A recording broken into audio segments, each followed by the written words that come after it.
Hi guys, welcome back. Back at it, episode 10 of the podcast with my main man, Captain JC Carlson over here.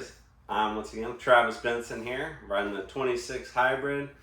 JC's running the 34 hybrid, so we're back at it, man. How you been? Everything going good? Good, man. It's all good. Fishing's been fun. Fishing's been good. Yeah. Tucked in today for the weather, but hey.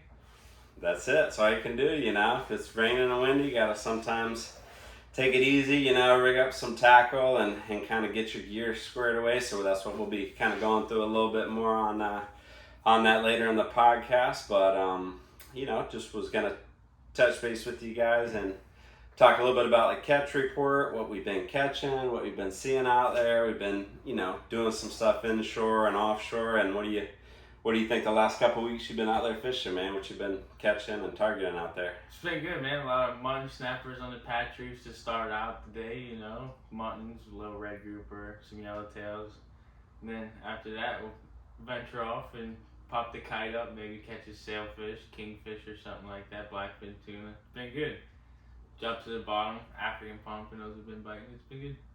Heck yeah. Yeah, it's fun out there too. The flats have been nice too. We been fishing kind of the bay as well. If it's been real rough offshore, I've been staying in closer to the flats and fishing those deeper channels inshore, which is good time out there. And the flats, getting some of the bonefish still are around. Yellowjacks are inshore, which is close, and the Goliath grouper are cool actually. Inshore closer as well, like by the bridges. You've been getting some of the smaller, the juvenile ones by the bridges, and those are awesome though. They still put up a great fight. Yeah, those are fun to catch. Yeah, they're cool. It's a good kind of bonus fish, when you're fishing. But that's been fun. There's a lot else going on. A lot more stuff.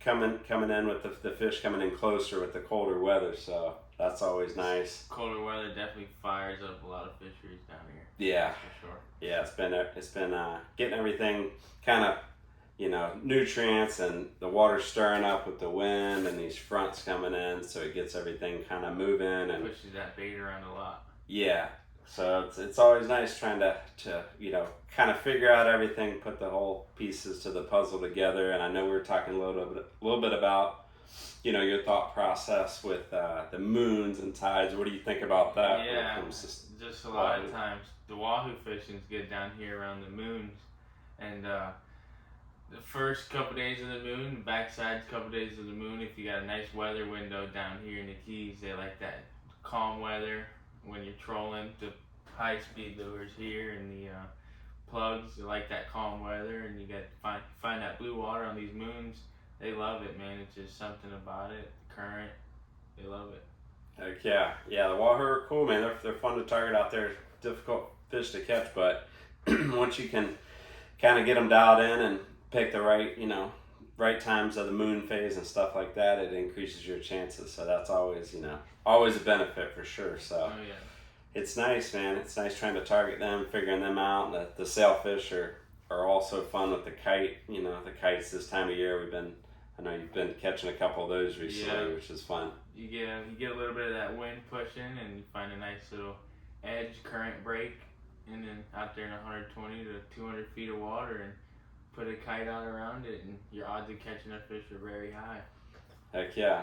Yeah, the sailfish are cool, man. Any of the stuff on the kite is fun, man. You put the kites up, and you never know what's going to come hit that kite bait. That's what makes it fun. It could be sail or Wahoo or, who knows what it'll be. But normally you get some activity on the kite there, especially if you get those, those good live baits like those goggle eyes I know we were talking about before. Yeah. You were telling us a little bit about before how to kind of target them and catch them. What were you saying about that? It's an easy setup, really. Almost. You got the kite, 3 clips, and you got your 3 bobbers, different colors. You see your short, middle, long, and then put your goggle eyes out there, and it's fun. You get a very visual bite. It's awesome, man. And sailfish, tunas, wahoos are all coming up. Everything come up and get them. Yeah, those goggle eye, I mean, those are great baits. There's a lot of the blue runners, all different type of baits you can put on that kite, which is nice. But I know you were pretty good at catching those goggle eye too at nighttime. Yeah, it's fun, man. Just hang out at night for a couple hours and catch you 200-300 baits for the next couple of days and next month, Yeah. And then you'll be all right, And keep kind of feed them in the pen. Feed them in the pen, little bonita scraps, chum, fish feed, kind of whatever. They eat it all. Yeah. Yep. No, that's definitely, it's been fun this time of year fishing for those guys, and had some, different past events and upcoming events. We had the Christmas party, which was a lot of fun here at the world headquarters, so that was cool. We had a lot of the people, a lot of the staff and captains and everybody came by and got to hang out and see everybody. Good. Oh so yeah, it was fun. That was a fun time, and it's always good to see everybody getting everybody together, and then coming up with the new year right around the corner. So we have got a lot of exciting stuff coming up too as well. So, but with that said, we just want to go into a little bit more kind of detailed. I know we talked about some of the rigging and tactics. JC, you want to kind of go through this Wahoo rig with us, some different ways we can fish for these Wahoo? A lot of times when you're high speeding, I like the high speed troll for these Wahoo a lot too. Take you a nice cigar lead line, a lot of people call it. And I use 24 to 68, 64 ounces, real heavy. Got cables on it. Got your snap swivels, your swivel to one end, your snap swivel. Your snap swivel will go to this side on your rod, and you got another snap swivel that is attached to the cigar lead here. And you'll just put that connected to your shot cord, do like 50 foot of that to your big lure here, and it's awesome, man. You throw them to about 13 to 15 knots and just wait for that reel to start screaming. It's fun, man.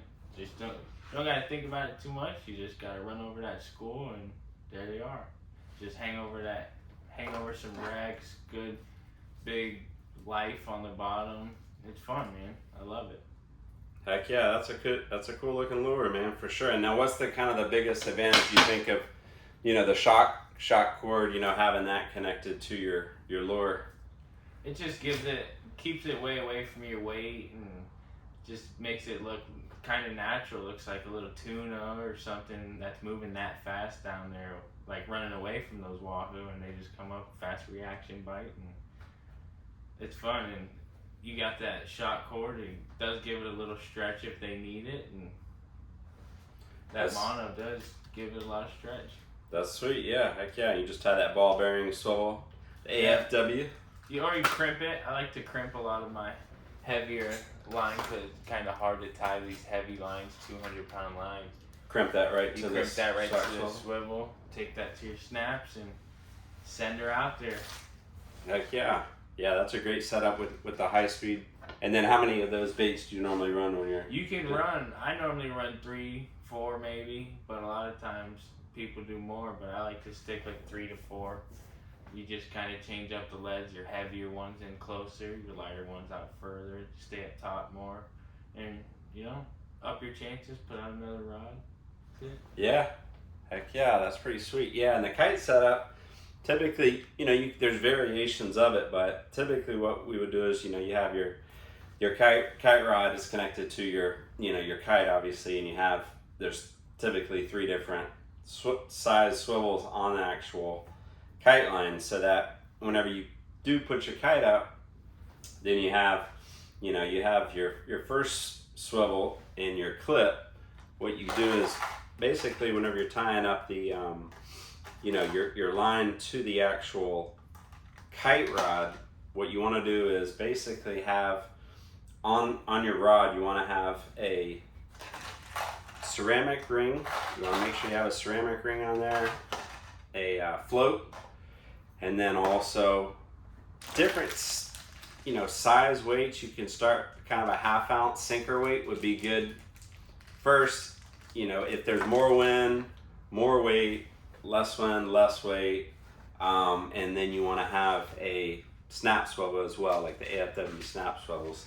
So those are pretty good, because what you can do is, once you have that set up, then you're gonna clip the actual kite ring, the ceramic ring, to the actual kite line, send it on out, nice and slow, and you can use like the BKK hooks. You'll tie, little 6-aught with a BKK hook, and a leader, maybe 6-8 foot leader you use. 10 foot. 10-foot leader. Yeah.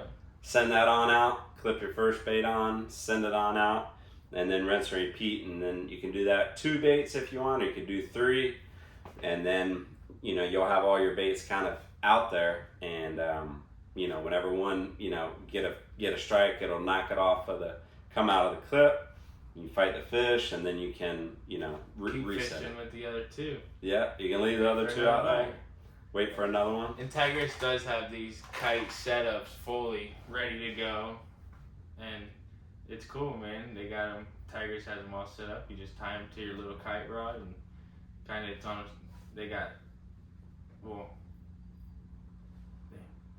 Yeah, they the Tigris. I mean, I've seen them where they do. It's already has the swivels in the actual leader, so it's already set up. They have it. Yeah, they have the swivels, everything you need in these little boxes, and you're ready to go. Yeah. And it kind of tells you what you got to do, and yeah, they're cool, man. It makes it nice and easy, and it's it's practice. Whenever you first start doing it, there's going to be a couple learning curves. That's how it was whenever I first started kite fishing. I was in West Palm Beach, and before I moved to the Keys, I was there, and I was fishing there for 6, 7, 8 months, and I was trolling, and I wasn't really catching much. Before I was a guide, I was just fun fishing, and I met one of my good buddies who was an actual tournament, charter captain, and he was fished a lot, and he's taught me into start kite fishing and showed me how to kite fish a lot in West Palm Beach, and it made a huge difference. I went from catching bonita and some kingfish here and there to pretty consistent on sailfish and wahoo and tuna and all this other stuff whenever you get a good kite up and the setup consistently. So there's when you have it up, it is more maintenance, because you do have to keep an eye on it with the wind and the boat and everything. You got to keep the baits in the water, and there's a lot of constant adjusting to it. But you can have your clients help you do it if they would like to, or you can always start with 1 kite. You don't have to put up 2 kites with 3 lines on each one right away. You could just put up 1 kite with 1 or 2 lines right away, just to get the feel for it, until you get more comfortable with it. You get a lot of shots off the kite. It's super fun. Yeah. So that's kind of our tackle talk today on the kite fishing and wahoo. If you guys, definitely liked, all the info, just feel free to like, comment, and share. We appreciate it, and we'll be back next week to give you some more tackle talk and some more fishing reports. That's right. Catch you on the next one. Till next time.